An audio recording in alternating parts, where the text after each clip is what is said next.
With Eminem being one of, if not the greatest rapper of all time, many rappers have their own opinions on Eminem. Here's rappers' thoughts about the GOAT. Snoop Dogg has an interesting take on Eminem. Snoop thinks that Eminem had a very good career, but he is not in that top 10 list of all time. Eminem in a position where he could be labeled as one of the top 10 rappers ever. I don't think so, but the game feels like he's top 10. You understand me? I ain't got no time to play with it. It is what it is. It's like, Cuz did that. But when you talking about this hip hop that I can't live without, I can live without that. Eminem would end up responding to Snoop Dogg in his track titled Zeus, where he would say, "As far as squashing beef, I'm used to people knocking on me, but just not in my camp. The last thing I need is Snoop. Man, dog, you was like a god to me. Nah, not really. I had dog backwards." As Eminem would even follow it up during a Shade 45 interview, where he would say, and I quote, "Everything he said, by the way, was fine up to a point. It was the last statement where he said, far as music I can live without, I can live without that. Now, Snoop, you're just being disrespectful. It just caught me off guard. I wasn't ready for that." Snoop Dogg would then later respond to Eminem. He says, "You better pray I don't answer that soft stuff." However, Snoop Dogg would then later backtrack his words a few months later, during an interview where he would state, "I was wrong, bro. Do you forgive me?" With Eminem later then hopping on an interview, sharing that the two had resolved their issues with each other. I don't remember if I called him or he called me, I can't remember, but yeah, we talked it out, and I think that there was a miscommunication at the time in regards to him being on my album, the Mathers LP. And I think he said the way that he took it was kind of like that I don't with him. After the beef was over, Eminem and Snoop Dogg would actually go on to perform during the Super Bowl together with other old school artists, while also releasing a single together titled From the D to the LBC, where they pay homage to their hometown cities. However, there have been multiple old school rappers that have spoken about Eminem's career, as we saw Lil Wayne and Kid Cudi talking about their experiences with Eminem. I just was like, man, let's send it to him. You know, the worst that could happen is he doesn't. Man, I got him on the phone. I had to tell him, I was like, yo, bro, like, you destroyed it. I mean, I already know. He it was like, you know, because I was nervous, because I was like, man, like, I'm like, gonna get Eminem on my song, he gonna body me on my own. Lil Wayne even went on to talk about how he made sure that Eminem didn't body him on his own song when he collaborated with him. You're probably the only person that did a record with M that they said that M didn't body. How do you feel about that? I can humbly say I expected that you're not gonna do me this. Either we gonna be right here with it and just make a beautiful, wonderful, great song, but you ain't gonna do me that. And so that's what we did.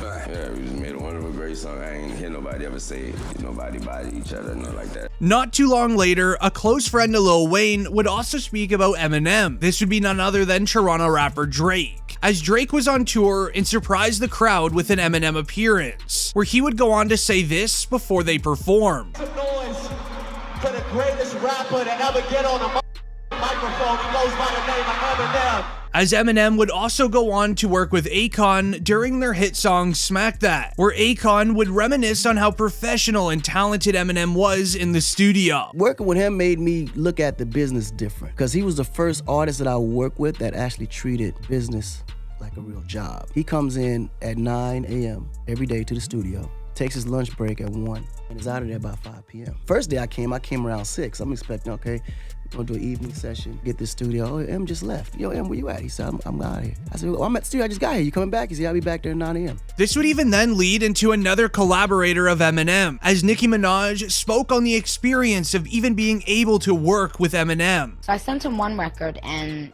he didn't love it. He didn't say I didn't love it, but he just said, could you send me something that's a little bit more me? But like with M, he had the respect at least to treat me like a peer and say, you know what, I think it's, but I don't think it's me. And I just was like, I respect that so much. Not too long later, we would even see 50 Cent share his backstory with Eminem, as 50 Cent, who's had a very long friendship that has lasted over now 2 decades with Eminem, signed to Eminem's record label titled Shady Records. From becoming best friends in the early 2000s to even performing at Super Bowl 56, 50 Cent has had a lot to share about Eminem's unbelievable music career, where he would say this during an interview. It's not a lot of those artists that actually get into the songwriting, real songwriting, and move those talents over. M, one of the guys from that platform that made it to that point, like that is that strong of a writer. And he means more to music culture than people give him credit for. 50 Cent would even go on to follow it up by stating that Eminem can handle anyone, as he's got the best diss tracks in the entire music industry. You gotta be careful or you'll get handed to you on the track, man. Like, he'll get to you. If he's in the right headspace, he'll do it to anybody in music. It's no question Eminem is one of the best rappers in the game. Who could forget the time that MGK switched up his entire genre of music by the time Eminem was done with him, as MGK is a perfect example why no rapper should even try dissing the GOAT. But 50 Cent was not finished, as he would actually go on to say this in 2014. The one Grammy I have is for Crack a Bottle. I couldn't even have that without him.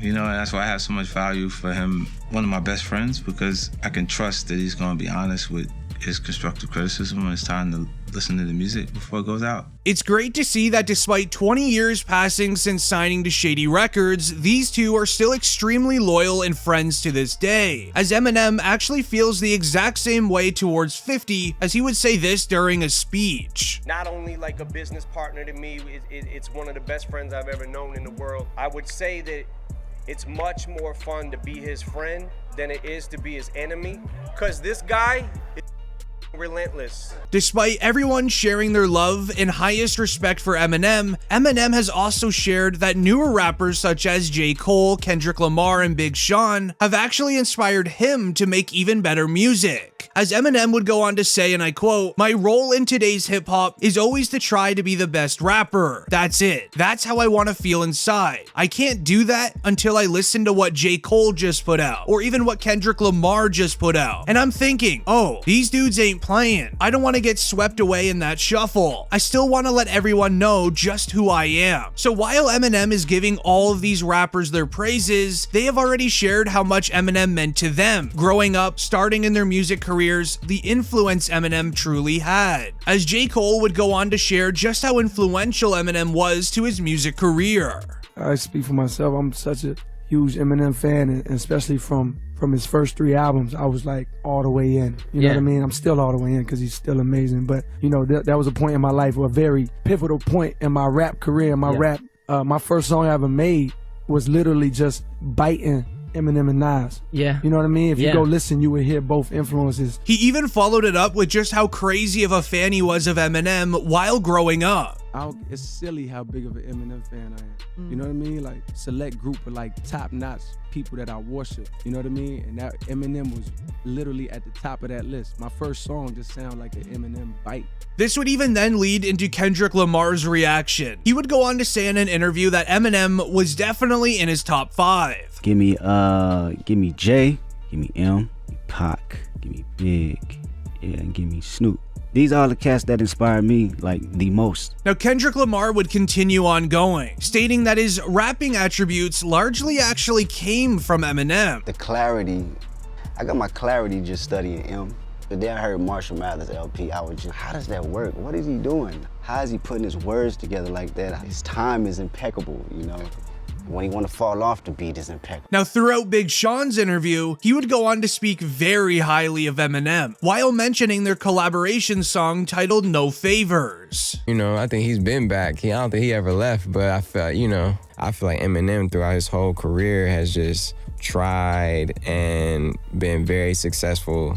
Obviously, at everything. He's the biggest rapper of all time. While it all seems that all rappers love Eminem, there was definitely a few that took their chances at dissing him. This would then lead to the beef between Eminem and Ja Rule. It is very evident that M still has some harsh feelings towards Ja, as this feud started off way back when 50 Cent was first starting his own career in the music industry, as 50 Cent decided to talk to Ja Rule about signing to his record label. Ja Rule would then laugh in 50 Cent's face and even went on to diss 50 in many songs, stating that 50 was just jealous that he was an official rapper as well as the rapper of the Queens. Things would then get physical to the point where Ja Rule and 50 Cent ended up throwing hands at an Atlanta nightclub. But where does Eminem come into play? Many of you know 50 Cent ended up getting rejected by Ja Rule and went over to Eminem's record label Shady Records. charts. One of the first singles he ended up releasing was titled Wanksta, which was directed at Ja Rule. This is when Ja Rule came back with a diss title, Loose Chains, which not only went after 50 Cent, but also went after Eminem, D12, G-Unit, Dr. Dre, and even Eminem's daughter. Like, I wasn't even gonna say nothing, to be honest with you. I didn't even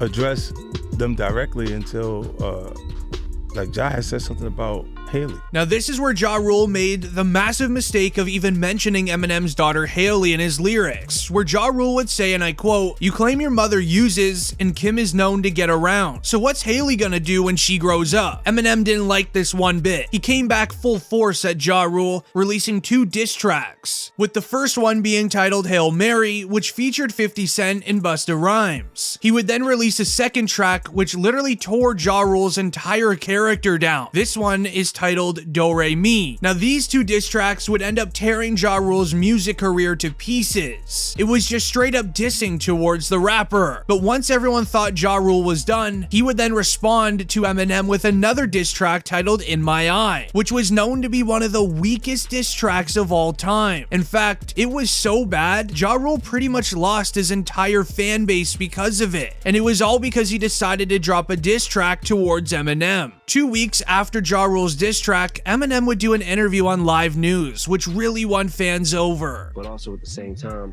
wanting to be a father, and if there ever comes a day that I would have to pick one or the other, you know, I already know what it would be. You know what I'm saying?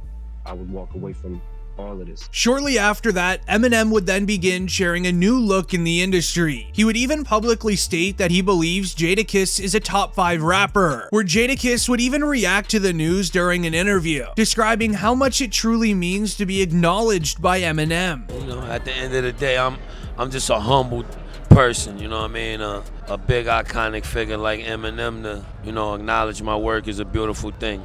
Another old school rapper in the game shared how Eminem is one of the most lyrically talented rappers to ever exist during an interview, even sharing how he wouldn't ever want to pick up an industry beef with the GOAT. Eminem is the only rapper that nobody ever wants a problem with, including myself, man. Eminem is like... If he were to come at you yeah, with like a industry beef, what would you have done? Run. You don't want a beef with Eminem. Now, we also touched lightly on how MGK and Eminem had their beef earlier in the video. Well, we saw MGK's reaction to the entire diss track in this interview. You know, I know your feud with Eminem. Was Eminem a hero to you? Because yeah, for sure. The guy's a great rapper. Does it personally, you have this feud with this guy? I don't feel any type of way about it. I mean, I'm like asleep in my tour bus.